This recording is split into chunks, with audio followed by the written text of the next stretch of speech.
తర్వాత బీజేపీ దగ్గరకు వచ్చింది.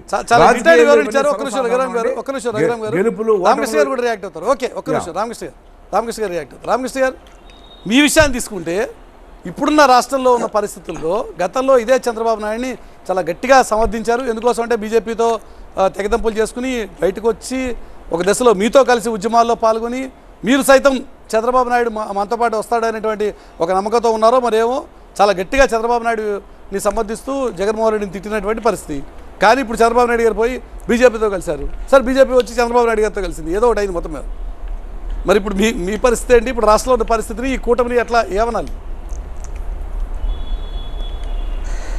మురళీకృష్ణ గారు, మేము కలిశాము లేదా మేము విడిపోయామంటే మేమేదో వ్యక్తిగతంగా కలిసింది రాజకీయంగా ఇది కాదు. మేము క్లియర్గా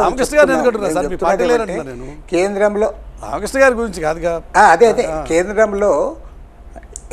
కేంద్రంలో నరేంద్ర మోడీ ప్రభుత్వాన్ని గద్దెదించాలి, రాష్ట్రంలో ఈ అరాచక పాలన కొనసాగిస్తున్న జగన్మోహన్ రెడ్డి ప్రభుత్వాన్ని గద్దెదించాలి అనేది మా నినాదం. కాబట్టి సహజంగానే ప్రతిపక్ష పార్టీలతో ఆయా సందర్భాల్లో కలిసి పనిచేయడం అనేది జరుగుతుంది. మరి చంద్రబాబు నాయుడు గారు కూడా బీజేపీకి దూరంగా ఉన్నట్టుండి ఇప్పుడు బీజేపీతో కలిశాడు. కాబట్టి ఆయన ఎందుకు కలిశాడు అనేది మీకు తెలుసు, ప్రజలకు తెలుసు. తెలుగుదేశం పార్టీ వాళ్ళకు కూడా మింగుడు పడకపోయినా వాళ్ళు ఇప్పుడున్న ఎన్నికల దృష్టిలో ఉంచుకొని కేంద్ర ప్రభుత్వం యొక్క సహకారం ద్వారా మళ్ళీ ఎన్నికల్లో గెలవాలనే దాంతో వారు కూడా కలిశారు.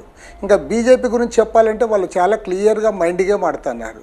370, 400 అనేది పక్కా మైండ్ గేమ్ అది. సో చంద్రబాబు నాయుడు గారు చిన్న ఇంటరప్షన్ రామకృష్ణ గారు, చంద్రబాబు నాయుడు గారు బీజేపీతో కలిశారు అని చెప్పి ఆయన ఎందుకు కలిశారనే వ్యవహారాన్ని మీరు కూడా ఇప్పుడు సమర్థిస్తున్నటువంటి పరిస్థితి. బీజేపీతో కలిసినటువంటి చంద్రబాబు నాయుడు గారిని కూడా రామకృష్ణ గారు సమర్థిస్తున్నారా? నేను ఇప్పుడు చంద్రబాబు నాయుడిని సమర్థించేది, చంద్రబాబు నాయుడు విమర్శించేది కాదు కదా అజెండా. ఇవాళ దేశ రాజకీయాల్లో ఏం జరుగుతోంది? బీజేపీ వాళ్ళు ఎన్డీఏను విస్తృతం చేయాలనుకున్నారు. అందులో భాగంగా ప్రాంతీయ పార్టీలను బెదిరిస్తూ ఉన్నారు, బ్లాక్మెయిల్ చేస్తూ ఉన్నారు, తమ వైపు తీసుకుంటూ ఉన్నారు. ఇవాళ చంద్రబాబు నాయుడు కూడా స్వేచ్ఛ ఇస్తే ఆయన బీజేపీతో కలవడు. ఆయనకు కూడా తెలుసు బీజేపీతో కలిస్తే నష్టమని. ఆయన ఏమనుకుంటాడు? బీజేపీతో మంచిగా ఉండాలి, సెంట్రల్ గవర్నమెంట్తో మంచిగా ఉండాలి, ఎన్నికల తర్వాత మద్దతు ఇస్తాను, ఇప్పుడు నన్ను వదిలిపెట్టమంటాడు.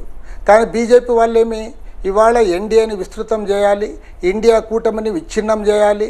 అందులో భాగంగా గతంలో ఎవరైతే ఎన్డీఏ పార్టీలు ఉన్నాయో వాళ్ళందరూ కూడా కలుపుకోలేని ఉద్దేశంతోనే వాళ్ళందరూ కూడా చేరదీస్తూ ఉన్నారు, బెదిరిస్తూ ఉన్నారు, అందరూ కూడా దగ్గరకు చేరుస్తూ ఉన్నారు. కాబట్టి ఏమంటే ఇవాళ తెలుగుదేశం పార్టీ ఏదో స్వచ్ఛందంగా పోయి బీజేపీతో కలిసిందని నేనైతే అనుకోను. అది ఖచ్చితంగా అందులో బ్లాక్మెయిల్ రాజకీయం నడిచింది కాబట్టి ఆయన పోయి ఇవాళ కలిశాడు. కలిసిన తర్వాత ఇవాళ వాళ్ళు ఏం చెప్పుకుంటా అన్నారు, మొన్న చిలుకూరు